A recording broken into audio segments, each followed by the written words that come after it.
Eric confie ses émotions à Juancho. Il lui dit qu'il a l'impression de rêver, qu'il n'arrive pas à croire ce qui lui arrive. Il a enfin retrouvé sa mère, celle qu'il a cherchée toute sa vie. Juancho, ému, l'encourage à regarder Yeimi, sa mère, qui se trouve juste devant lui. Eric avoue avoir toujours ressenti un lien très fort avec Tammy depuis leur première rencontre, sans jamais comprendre pourquoi. Juancho lui répond que c'est une excellente nouvelle, et qu'il devrait s'en réjouir. Toutefois, Eric évoque les aspects difficiles de cette révélation. Juancho reconnaît qu'il y a des conséquences, mais lui rappelle l'essentiel. Sa mère est là, avec lui, et elle lui dit enfin la vérité.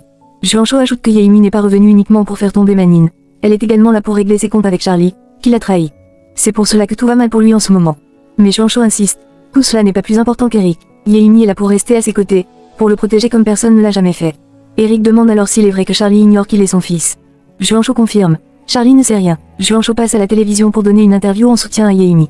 Kata et Gloria regardent ensemble l'émission. Kata confie à sa mère qu'elle est heureuse que Yeimi soit enfin libre, mais qu'elle n'arrive pas à supporter de voir Juancho aussi proche d'elle. Gloria la traite de bête, ce qui énerve Kata qui se lève.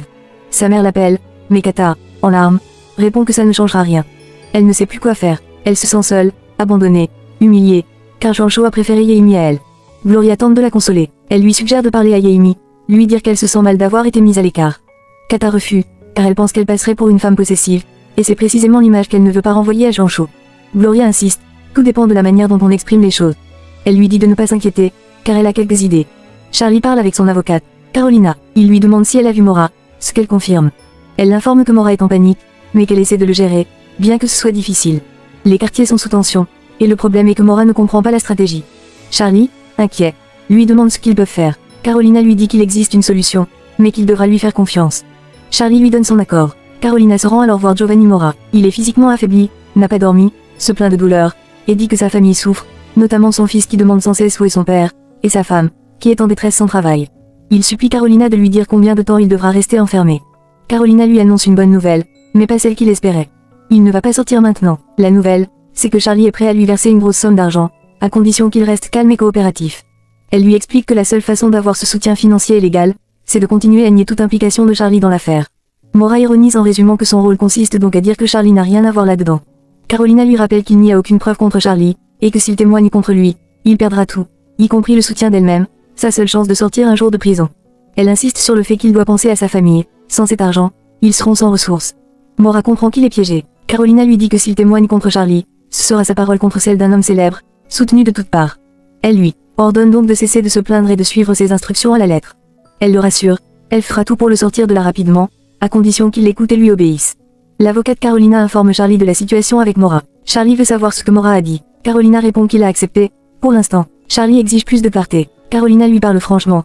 Giovanni Maura est instable et imprévisible. Si la police lui met trop de pression, il finira par craquer et le dénoncer, ce qui exposerait Charlie à de très graves ennuis judiciaires.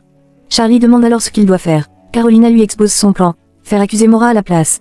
Si cela fonctionne, il ne restera plus qu'à payer une amende, et l'affaire sera close.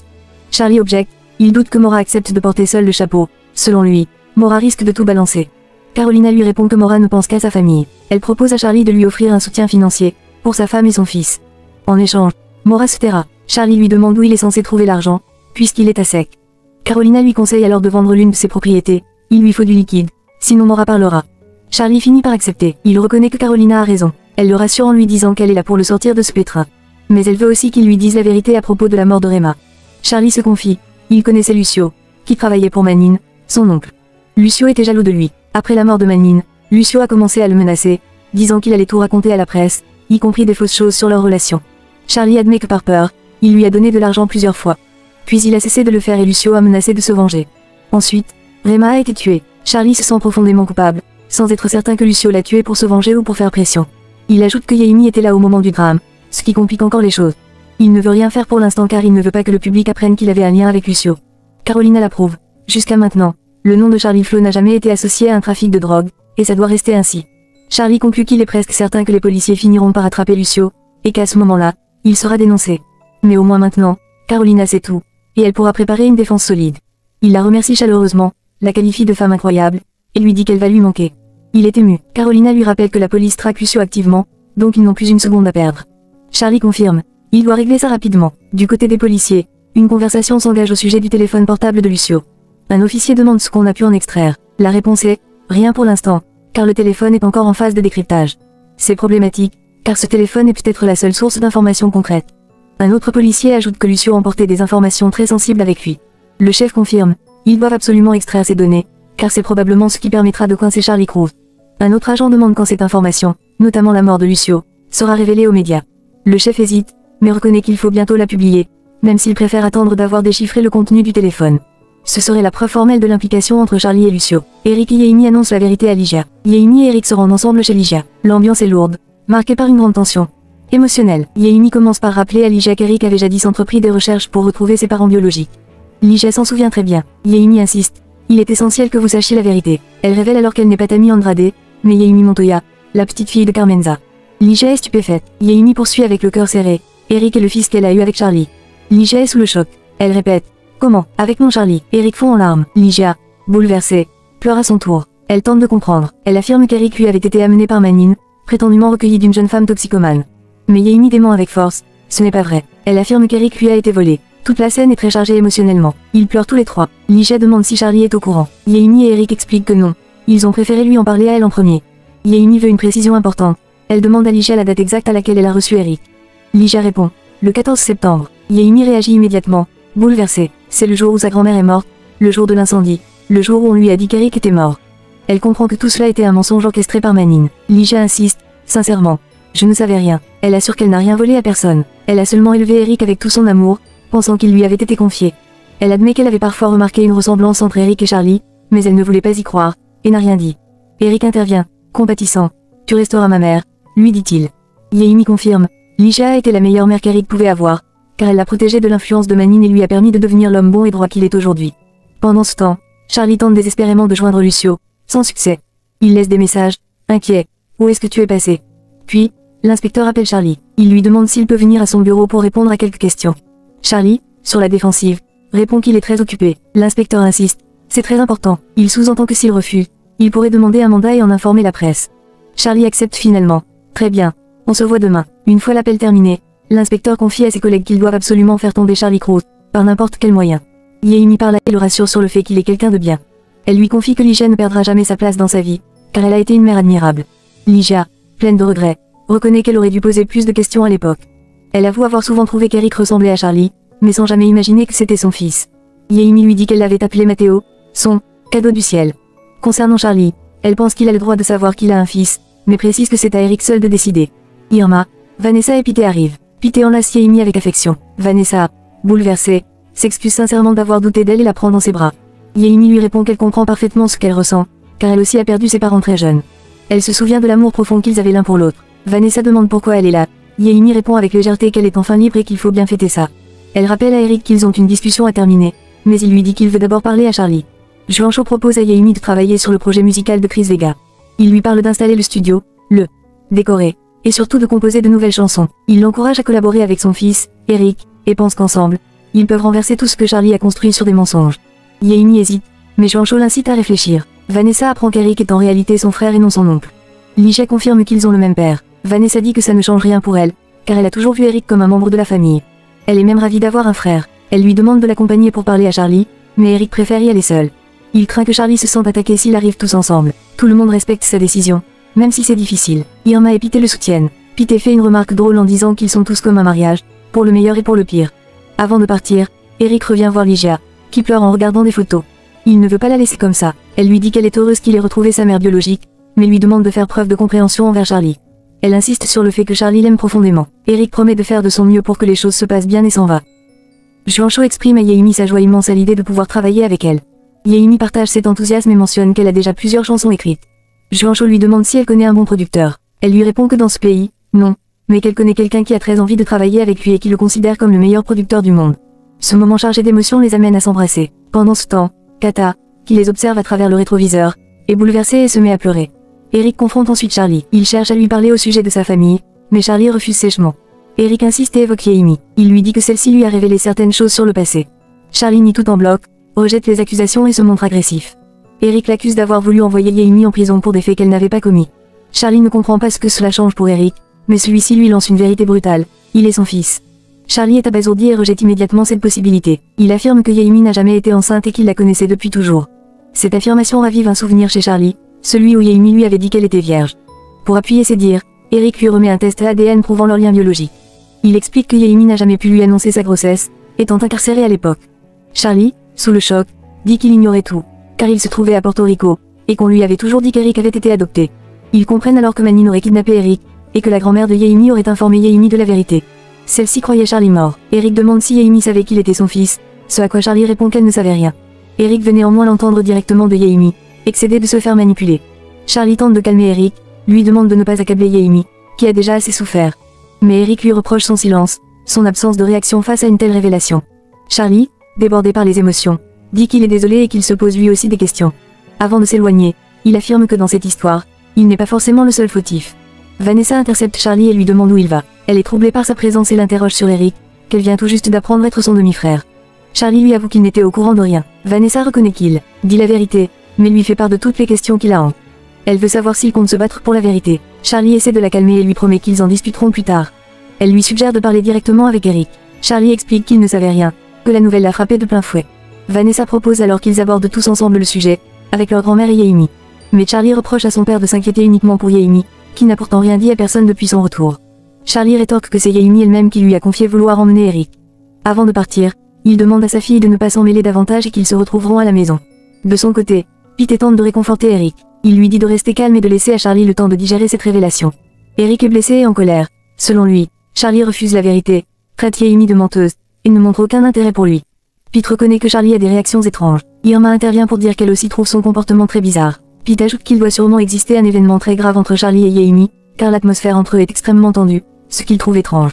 Pendant ce temps, Kata se rend chez Yaemi. Elle dit être venue en amie, car elles se connaissent depuis de longues années, et veut que leur lien prime sur les différends.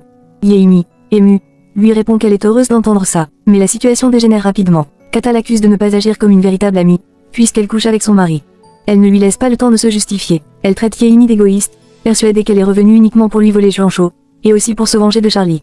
Yaemi nie cette intention, mais Kata l'accuse de toujours détruire la vie des autres.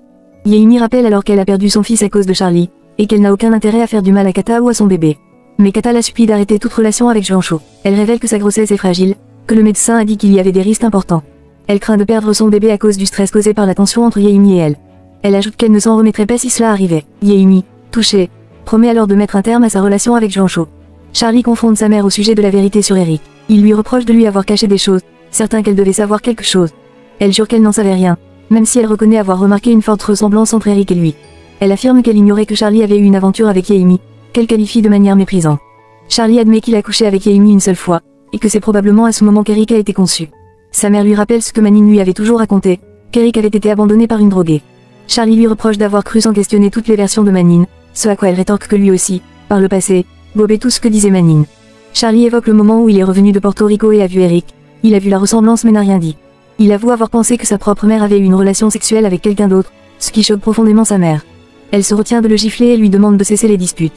Elle reconnaît que la vérité, c'est qu'Eric est bien son fils, et que Manine, stérile, a tout manigancé dans son propre intérêt, sans scrupule. Ligia, pourtant, ne comprend pas pourquoi Yaemi le hait autant si elle ne lui avait jamais dit qu'elle était enceinte. Elle se pense qu'il y a autre chose entre eux. Il annonce son intention d'aller lui parler, mais sa mère l'en empêche. Elle lui rappelle qu'il traverse une période difficile depuis la mort de Rema, et qu'il devrait se concentrer d'abord sur sa relation avec Eric. Elle souligne que même si Eric ne croit pas Charlie et prend le parti de Yaemi, cela n'a pas d'importance. Ce qui compte, c'est qu'Eric est son fils, et que ce lien est unique. Elle insiste sur l'importance de la famille, surtout dans les moments de fragilité, et l'encourage à se rapprocher d'Eric malgré les tensions, car c'est tout ce qui lui reste. Plus tard, Charlie discute avec Vanessa. Elle lui demande s'il se sent mieux. Il répond que oui, puis elle lui demande s'il a parlé à Eric. Charlie admet qu'il n'a pas pu le faire et qu'il veut d'abord discuter avec Yaemi. Vanessa est étonnée qu'il n'ait pas reconnu Tammy. Charlie explique qu'elle était très différente de celle qu'il avait connue, et qu'à l'époque, il ne prêtait pas vraiment attention à elle. Vanessa souligne malgré tout qu'il a bien fini par la mettre enceinte. Charlie explique qu'il était jeune, inconscient, et que Yaemi ne lui avait jamais dit qu'elle attendait un enfant. Il est convaincu que s'il l'avait su, sa vie aurait été complètement différente. Il pense même qu'il ne se serait jamais marié avec la mère de Vanessa. Mais pour lui, l'idée que Vanessa n'aurait pas existé est insupportable. Il conclut que les choses se sont passées comme elles devaient. Il lui dit qu'il faut désormais laisser la haine de côté et avancer. Vanessa lui demande s'il compte dire tout cela à Tammy. Charlie change de sujet, lui propose de regarder un film ensemble, et elle accepte. Ligia parle à Eric au sujet de la réaction de Charlie. Elle explique que Charlie a très mal réagi aux nouvelles, notamment concernant Yaemi. Elle exprime de la compassion pour Charlie, soulignant que sa situation est difficile. Pour elle, comme pour Yaemi, ce n'est facile pour personne, mais Charlie doit en plus gérer plusieurs choses, découvrir qu'Eric n'est pas son frère mais son fils, faire face à la mort de Reima, et gérer toute cette histoire complexe autour de la transformation de Yaemi en Tammy. Eric annonce qu'il va aller voir Yaimi car ils ont un rendez-vous chez le Rhum. Il hésite à l'appeler « maman », car il ne se sent pas encore prêt pour ça. Ligia lui dit qu'il peut décider lui-même de la manière dont il veut l'appeler. Cependant, Ligia confie à Eric qu'elle est troublée par un détail qu'elle ne cesse de ruminer. Pourquoi Yaimi a-t-elle continué à travailler chez Excelsium après avoir fait arrêter Manine? Elle comprend qu'elle ait dû changer d'identité pour protéger sa famille et faire arrêter Manine, mais la suite lui semble inquiétante. Elle craint que Yaimi ait voulu faire du mal à Charlie à cause de ce qu'elle croit qu'il lui a fait. Eric lui dit que sa mère ne croit pas Charlie quand il affirme que tout est la faute de Manine et que Yaimi ment. Ligia est convaincue que c'est bien Manine la responsable de tout, c'est lui qui a enlevé Eric, c'est lui qui a provoqué l'incendie. Elle affirme qu'elle ne voit aucune raison pour que Charlie soit impliqué ou responsable des malheurs qui l'entourent, et pense plutôt que c'est lui la victime dans cette histoire. Yaimi confronte Charlie avec colère et douleur. Il lui reproche de lui avoir caché pendant toutes ces années qu'Eric était son fils. Yaimi répond qu'il ne lui en a rien dit parce qu'il pensait qu'Eric était mort et que, lorsqu'elle a découvert la vérité, elle ne pouvait rien lui dire car elle continuait à lui rendre la vie impossible. Charlie lui ordonne de sortir de sa vie et de rester loin de sa famille. Il l'accuse d'utiliser Vanessa, sa mère, et Eric comme victime collatérale de sa vendetta. Elle affirme qu'elle compte bien construire une vie avec son fils, une vie qu'ils ont tous deux été privés à cause de lui, et qu'il ne pourra pas l'empêcher. Concernant Vanessa, Yaimi dit que malgré les mensonges de Charlie, leur relation est forte et pleine d'amour, mais elle doute que Vanessa lui pardonne un jour, surtout en sachant qu'il a été impliqué dans la mort de sa mère. Charlie tente de minimiser et de se défendre en accusant Yaimi de lui en vouloir depuis leur enfance et de lui reprocher des choses qu'il n'a pas faites. Yaimi le traite de pathétique et affirme qu'il est terrifié de perdre tout ce qu'il a construit. Charlie se vante d'avoir des fans, de l'argent et des relations, et prétend que Charlie ne pourra jamais prouver ses accusations.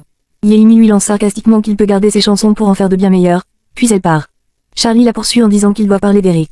Charlie l'interroge sur pourquoi elle lui a caché qu'elle était enceinte, expliquant qu'il pensait qu'elle était morte le jour où elle l'a fait arrêter et qu'il avait le droit de savoir, surtout concernant leur fils. Yaimi accuse Charlie d'avoir essayé de la faire tuer, ce qu'il nie fermement. Elle lui rappelle que plusieurs personnes sont mortes à cause de lui, notamment sa grand-mère, et qu'elle ne croit pas à son innocence. Elle qualifie Charlie de psychopathe, contrairement à elle qui se dit victime. Elle affirme que la vérité éclatera bientôt, devant tous, des fans fidèles jusqu'à sa propre fille. Puis elle s'éloigne. Plus tard, Axel parle à Charlie au sujet d'un titre musical. Il se plaint que, même si tous les arrangements et le mixage sont faits, la chanson n'est toujours pas sortie, et Axel lui demande quand il pourra lui verser de l'argent. Charlie veut que la sortie de la chanson coïncide avec celle du clip d'Irma. Axel répond que certaines scènes manquent encore et qu'il faut monter la vidéo. Axel réclame une avance, ce que Charlie refuse. Il lui demande alors de contacter un photographe nommé Alex, car il a une idée pour faire parler de lui positivement. Axel accepte à condition d'être payé pour son travail. Charlie insiste que la priorité est de gérer Yaimi, qu'il appelle une connasse à éliminer, et menace qu'une fois sa chanson diffusée, il reprendra le dessus. Enfin, un inspecteur contacte Charlie via le téléphone portable de Lucio, qu'ils ont réussi à décrypter et localiser. L'inspecteur ne dit rien, mais ils conviennent d'envoyer immédiatement un communiqué de presse annonçant la mort de Lucio dès que Charlie arrivera sur place.